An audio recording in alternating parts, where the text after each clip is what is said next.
बूढ़ा युग के सवाल का जवाब देते हुए कहता है, नहीं बेटुआ, यक्षिणी अब मर्दों को अपना शिकार नहीं बनाती। क्यों पापा, क्या यक्षिणी यहाँ से चली गई है जो अब वो मर्दों को अपना शिकार नहीं बनाती है? वो बूढ़ा युग के पास जाते हुए कहता है, वो गई नहीं है, शांत हो गई है।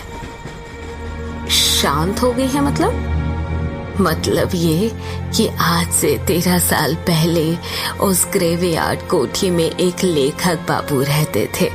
उन लेखक बाबू को ही उस यक्षिणी ने अपना आखिरी शिकार बनाया था। तुम्हें पता है, लेखक बाबू की किसी को लाश तक नहीं मिली थी, पर उनका कमरा पूरा खून से सना हुआ था। हर जगह खून ही खून था, दीवारों पर, किताबों पर, टेबल पर, हर जगह। एक कोना ऐसा नहीं बचा था जहां पर खून ना हो। ये बात सुनकर युग डरा नहीं बल्कि उदास हो गया। अचानक से उसकी आंखों में नमी आ गई थी। बूढ़ा इस बात को भांप लेता है और युग के कंधों पर हाथ रखते हुए पूछता है, क्या हुआ बेटा? लेखक बाबू के बारे में सुनकर तुम्हारा चेहरा उतर क्यों गया? युग अपने दिल पर पत्थर रखते हुए कहता है, क्योंकि आप जिस लेखक बाबू की बात कर रहे हैं वो और कोई नहीं बल्कि मेरे पिता थे। क्या इसका मतलब ये कि तुम वो लेखक बाबू के बेटे हो? हाँ, मैं उन्हीं का बेटा हूँ, युग।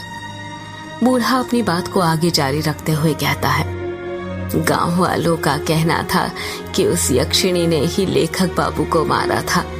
उसी दिन से उस ग्रेवयार्ड कोठी को बंद कर दिया गया और कोठी के बंद होने के साथ ही अमावस्या और पूर्णिमा की रात मर्दों के शिकार होने भी बंद हो गए। कुछ गांव वालों का तो ये तक कहना है कि शायद लेखक के साथ संभोग करके उस यक्षिणी की हवस मिट गई, इसलिए वो शांत हो गई। ये कुछ सोचते हुए कहता है, पर जब हवस मिट गई थी तो उस यक्षिणी ने मेरे पिता को क्यों मारा? और आपने कहा था कि संभोग करने के बाद यक्षिणी अपने शिकार के शरीर में से खून चूस लेती है, तो फिर मेरे पिता का खून कमरे में हर जगह कैसे फैला था? यक्षिणी ने उनका खून क्यों नहीं पिया? पता नहीं उसने लेखक बाबू का खून क्यों नहीं पिया। यह राज तो उनकी मौत के साथ ही ग्रेवयार्ड कोठी में दफन हो गया था। यक्षिणी हर शिकार के साथ संभोग करने के बाद सीधे उसे मौत के घाट उतारती थी, इसलिए हवस खत्म होने के बाद भी उसने लेखक बाबू को भी मार दिया होगा। पर कुछ गांव वालों का कहना था कि लेखक बाबू कई सालों से खोजबीन पूछताछ करके यक्षिणी पर कोई किताब लिख रहे थे। इसकी भनक उसे लग गई थी। एक ये भी कारण हो सकता है। और फिर अमावस्या आते ही यक्षिणी ने लेखक बाबू को मार दिया होगा। क्या वो किताब मुझे मिल सकती है? नहीं, वो किताब तो कहीं नहीं है। सुना है प्रकाशित ही नहीं हो पाई। शायद ग्रेवयार्ड कोठी में हो। क्या कहा आपने? ग्रेवयार्ड कोठी में? हाँ, ग्रेवयार्ड कोठी में। पर मैं तुम्हें एक सलाह देता हूँ, वो यक्षिणी शांत हो चुकी है तो बेहतर है उसे शांत ही रहने दो। उसके अंदर की वासना को फिर मत जगाओ, वरना पता नहीं और कितने मर्दों की जान ले ले। आप मुझे डरा क्यों रहे हैं? मैं डरा नहीं रहा हूँ तुम्हें, बस आगाह कर रहा हूँ बिटुआ। मौत के आने से पहले चेतावनी देनी पड़ती है। मतलब? तुम शहर के लोग मतलबी बहुत होते हो बिटुआ, हर बात में मतलब ढूंढते हो। मतलब कुछ नहीं। वैसे आप बहुत कुछ जानते हैं उस ग्रेवयार्ड कोठी के बारे में। आखिर कैसे? जानूंगा कैसे नहीं, मेरा पुराना रिश्ता जो है। युग उस बूढ़े को घूरते हुए पूछता है। क्या कहा? पुराना रिश्ता है? क्या रिश्ता है आपका ग्रेवयार्ड कोठी से? बूढ़ा बड़ी बड़ी आंखें करते हुए कहता है, मेहंदी पथार। युग अपना मुंह फाड़ते हुए कहता है, मेहंदी पथार मतलब ये बेटुआ कि मेहंदी पथार स्टेशन आ गया है, चलो जल्दी उतर जाओ। ट्रेन मेहंदी पथार स्टेशन पर आकर रुक गई थी। युग और वो बूढ़ा अपना अपना सामान लेकर ट्रेन से नीचे उतर जाते हैं। स्टेशन ज्यादा बड़ा नहीं था और पूरा सुनसान पड़ा हुआ था। स्टेशन पुराने जमाने का था। लाइट भी एक दो ही जल रही थी जो बार बार बंद चालू हो रही थी। ट्रेन अभी स्टेशन से निकली ही थी कि तभी युग की नजर बूढ़े के हाथ में जो झोला था उस पर पड़ती है और वो देखता है कि उसके अंदर कई सारे कमल के फूल रखे हुए थे। युग सोचने लग जाता है, ये बूढ़ा इतने सारे फूलों का क्या करने वाला है। जैसे बूढ़ा स्टेशन पर उतरा था, जल्दी जल्दी कदम बढ़ाने लग गया था, जैसे उसे कहीं जाने में देर हो रही हो। युग के मन में कमल के फूलों वाली बात खटकती जा रही थी। उससे रहा नहीं जाता और वो उस बूढ़े से पूछ ही लेता है, वैसे बाबा आप इतने सारे कमल के फूलों का क्या करने वाले हैं? बूढ़ा अपने चेहरे पर मुस्कान लाते हुए कहता है, तो तुम्हारी नजर चली ही गई इन पर, बड़ी तेज नजर है। ये मेरे सवाल का जवाब नहीं हुआ बाबा, बताइए ना आप इतने सारे फूलों का क्या करने वाले हैं? अरे पूजा आने वाली है ना, उसी के लिए है ये फूल। कैसी पूजा? पूर्णिमा की पूजा। पूर्णिमा की पूजा मतलब? तुम नहीं समझोगे, तुम गांव में नए आए हो ना, धीरे धीरे सब समझ जाओगे। युग उस बूढ़े को हैरानी के साथ घूरे जा रहा था क्योंकि उसको उसकी बातें बिल्कुल समझ में नहीं आ रही थी। युग अपनी जीन्स पकड़ते हुए कहता है, और शिट, इससे भी अभी आना था। क्या हुआ बेटा, बड़ी मुश्किल में लगते हो। हाँ बाबा, वो यहाँ पर कहीं वॉशरूम है क्या? बूढ़ा अपना सिर खुजाते हुए कहता है, वॉशरूम मतलब बेटुआ? मतलब टॉयलेट, पेशाब घर बाबा। अच्छा, ये बोलो ना तुम्हें टंकी खाली करनी है। युग चिढ़ते हुए कहता है, हाँ वही। वो तो नहीं है स्टेशन पर, पूरे देश की तरक्की हो गई पर मेहंदी पथार आज भी वैसा ही है जैसा पहले था। तो फिर मैं वॉशरूम मतलब टंकी खाली कहाँ पर करूं? अरे इतनी सारी जगह है, कहीं भी कर दो, वैसे भी अंधेरा है, कोई नहीं देखने वाला। युग थोड़े आगे ट्रेन की पटरी के पास चले जाता है और टॉयलेट करने लग जाता है। युग टॉयलेट करते हुए कहता है, वैसे बाबा आपको यहाँ से कहाँ जाना है? रॉन्ग कामूचा। मतलब आपको वो कृष्णोई नदी पार करके जाना पड़ेगा? हाँ। आपको डर नहीं लगता यदि उस यक्षिणी ने आपको पकड़ लिया तो? अरे मैंने कहा ना बेटुआ, उसकी वासना खत्म हो चुकी है, वो अब शिकार नहीं करती। और वैसे भी आज पूर्णिमा या अमावस्या थोड़ी है जो मुझे अपना शिकार बनाए। वैसे आप रोंग कामुचा में कहाँ रहते हैं? रोंग कामुचा में कृष्णोई नदी का जो घाट है ना, वहीं पर रहता हूँ। युग कुछ सोचते हुए कहता है, ये तो वही घाट है ना जहाँ पर वो यक्षिणी भटका करती थी? पापा कहते थे कि अक्सर यक्षिणी कृष्णोई नदी के दोनों घाट के पास ही भटका करती थी। कोई जवाब नहीं आता है।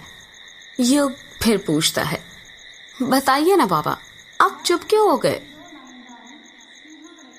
बूढ़े का कुछ जवाब नहीं आ रहा था। युग सोचने लग जाता है कि बाबा कोई जवाब क्यों नहीं दे रहे। युग अपने पैंट की चेन बंद करता है और पीछे मुड़ने लग जाता है। जब वो पीछे मुड़ता है तो उसके रोंगटे खड़े हो जाते हैं। वो बूढ़ा अचानक से गायब हो गया था। युग के समझ नहीं आ रहा था कि वो बूढ़ा इतनी जल्दी कहाँ जा सकता था।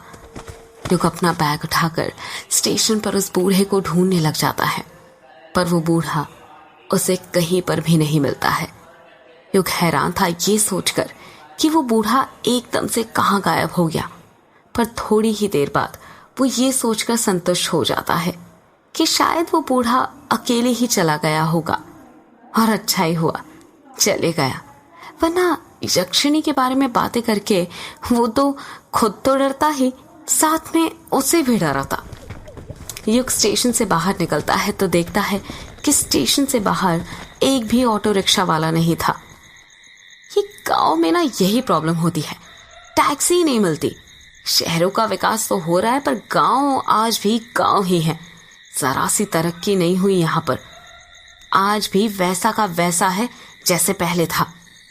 इतना कहकर युग पैदल पैदल ही बंगला मुड़ा गांव जाने के लिए निकल जाता है। आधे एक घंटे में वो बंगला मुड़ा गांव पहुंच जाता है। बंगला मुड़ा गांव पार करने के बाद काला झाड़ी जंगल पड़ता है, जिसको पार करने के बाद ही कृष्णोई नदी आती है। और वहीं से थोड़ी दूर पर युग की ग्रेवयार्ड कोठी थी, जहां पर युग को जाना था। युग ने बंगला मुड़ा गांव तो पार कर लिया था, पर काला झाड़ी जंगल के अंदर वो फंस गया था। कृष्णोई नदी जाने का रास्ता वो भूल चुका था। काला झाड़ी जंगल में अंधेरा इतना ज्यादा था कि उसके समझ ही नहीं आ रहा था कि कौन सा रास्ता कहां पर जाता है। युग जंगल के अंदर लगे बांस के पेड़ों को देखते हुए कहता है, अब क्या करूं, आगे का रास्ता तो भूल गया मैं। 2-3 राउंड मार लिए पर बार बार घूमकर फिर से यहीं पर आकर रुक जाता हूँ। ये काली झाड़ी का जंगल तो पहेली बन गया है मेरे लिए, कुछ समझ ही नहीं आ रहा क्या करूं। युग अपना मोबाइल निकालते हुए कहता है, यहाँ पर तो नेटवर्क भी नहीं आ रहा कि किसी को फोन करके बुला लूं। युग के आसपास साल और बांस के पेड़ लगे हुए थे। हवा के झोंके जब भी इन बांस के पेड़ों के बीच में से निकलते थे तो ऐसा लगता था जैसे आपस में कोई फुसफुसा रहा हो। मोबाइल के टॉर्च की रोशनी में युग को ज्यादा कुछ नहीं दिखाई दे रहा था। युग सोच ही रहा था कि वो क्या करे, कि कैसे इन जंगलों से निकले। तभी उसे किसी के कदमों की आहट सुनाई देती है। कदमों की आहट सुनकर युग सहम सा जाता है और सोचने लग जाता है कि इतनी रात में जंगल में कौन होगा। युग डरने लग जाता है और सोचने लग जाता है कि कहीं यक्षिणी तो नहीं। पर फिर वो अपने दिल को तसल्ली देता है, नहीं, यक्षिणी वक्षिणी कुछ नहीं होती, सिर्फ कहानियां हैं जो मेरे पापा ने बनाई थी। कदमों की आहट धीरे धीरे तेज होती जा रही थी। ऐसा लग रहा था जैसे कोई युग के पास आ रहा हो। युग जमीन पर पड़ा बांस का टुकड़ा उठा लेता है और कदमों की आहट सुनने लग जाता है। तभी युग देखता है कि उसके बगल में जो बांस के पेड़ लगे हुए थे वो हिल रहे थे और आवाज उसी तरफ से आ रही थी। युग पूरी तरह तैयार हो गया था उस आहट का सामना करने के लिए। जैसे ही कदमों की आहट बंद होती है, युग की आंखें फटी की फटी रह जाती है। उसके हाथ से बांस का टुकड़ा अपने आप छूट जाता है और वो खुद डर के मारे झट से जमीन पर गिर जाता है। युग के सामने एक काला साया खड़ा हुआ था। युग डरते हुए अपना मोबाइल उठाता है और उसका टॉर्च उस काले साए पर मारते हुए कहता है, कौन हो तुम? एक लड़की की आवाज सुनाई देती है, मैं अभिमन्यु। जब टॉर्च की रोशनी उस काले साए पर पड़ती है तो युग देखता है कि वो काला साया किसी और का नहीं बल्कि उसी की उम्र के एक लड़के का था, जिसके लंबे लंबे घुंघरालू गर्दन तक बाल थे और उसने आंखों में एक बड़ा सा चश्मा पहना हुआ था। उस लड़के के हाथों में कोई डिवाइस था जिसे देखकर ऐसा लग रहा था जैसे कोई रीडिंग नापने वाला डिवाइस हो। अभिमन्यु युग की तरफ हाथ बढ़ाते हुए कहता है, ओ जाओ, नीचे क्यों लेटे हो? युग अभिमन्यु का हाथ पकड़ते हुए कहता है, लेटा नहीं हूं, तेरे कारण डर गया था। क्या कहा? मेरे कारण डर गया था? क्यों, तू डरपोक है क्या? क्या बोला तूने? इतना कहकर युग अभिमन्यु के चेहरे पर टॉर्च मारने लग जाता है। जब युग गौर से अभिमन्यु का चेहरा देखता है तो हैरानी के साथ कहता है, कहीं तुम अभी तो नहीं? युग अपनी बात पूरी करता उससे पहले ही अभिमन्यु भी युग की तरफ उंगली करते हुए कहता है, और तू युग है ना? इतना कहकर ही दोनों एक दूसरे के गले मिल जाते हैं। अभिमन्यु युग के बचपन का दोस्त था। युग अभिमन्यु के बालों को हाथ लगाते हुए कहता है, तू तो बहुत बदल गया यार, बड़े बड़े बाल, आंखों में बड़ा सा चश्मा। अभिमन्यु कहता है, बदल तो तू भी गया है यार। ये बता, कब आया और कहाँ जा रहा है तू इतनी रात में? बस आज ही आया, ये मान ले 1-2 घंटे पहले, और मैं तो अपने ग्रेवयार्ड कोर्ट ही जा रहा हूँ। तू बता, तू कहाँ जा रहा है इतने सुनसान जंगल में, वो भी इतनी रात में? और तूने ये बाल इतने बड़े क्यों कर रखे? एक पल तो मुझे लगा जैसे वो थी। अभिमन्यु हैरानी के साथ पूछता है, वो थी मतलब? युग बात को घुमाते हुए कहता है, छोड़ ना, और तू पहले मेरे सवाल का जवाब दे। ये बता, तू इतनी रात में यहाँ पर क्या कर रहा है? मुझे तो कुछ गड़बड़ लग रही है। यार गड़बड़ वड़बड़ कुछ नहीं है। अगर मैंने बता दिया ना कि मैं यहाँ पर क्या कर रहा था तो तू हंसेगा, इसलिए बेहतर होगा कि ना तुम मत ही जान।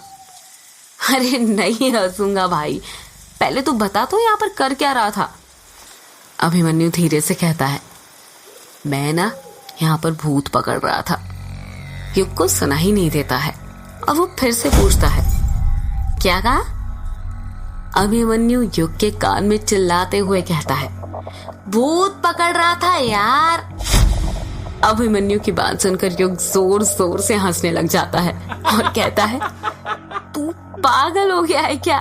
कैसी बातें कर रहा है? मुझे लगा तेरी बचपन की आदत है ये भूतों पर विश्वास करने की, जो चली गई होगी, और तू अब समझदार हो गया है, पर तू तो अभी भी नहीं सुधरा यार। पूरा वैसा का वैसा है जैसे बचपन में था, डब्बा का डब्बा।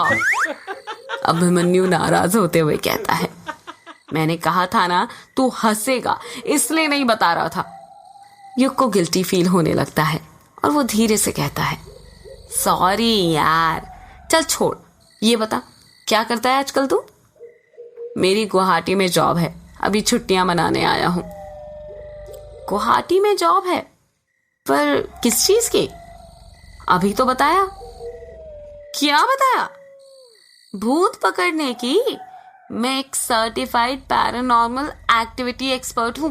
हम लोग भूत खोजने का काम करते हैं। हाँ। अभिमन्यु की बात सुनकर युग अपनी हंसी नहीं रोक पा रहा था, वो हंसते ही जा रहा था। यार तू हंस क्या रहा है?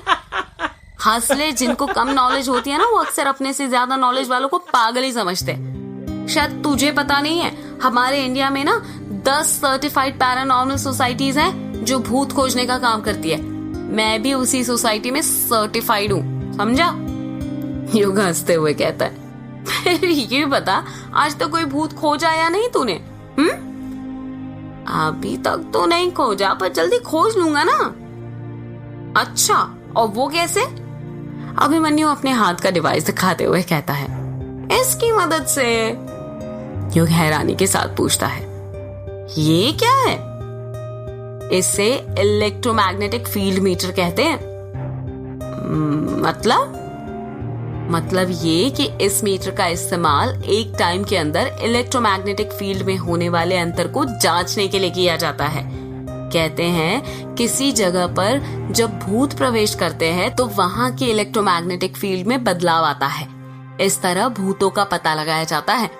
इसमें एक अलग तरह का सेंसर भी लगा होता है जो बजता है और हमें बताता है कि हमारे आसपास कुछ अदृश्य शक्तियां हैं। यो कुछ बोलता उससे पहले ही वो इलेक्ट्रोमैग्नेटिक फील्ड मीटर बजने लग जाता है। युग हैरानी से पूछता है, ये क्या हो रहा है कि डिवाइस इतनी आवाज क्यों कर रहा है? अभिमन्यु अपने आसपास देखते हुए कहता है, ये संकेत है कि हमारे आसपास कुछ है। युग धीरे से कहता है, मतलब भूत? हाँ,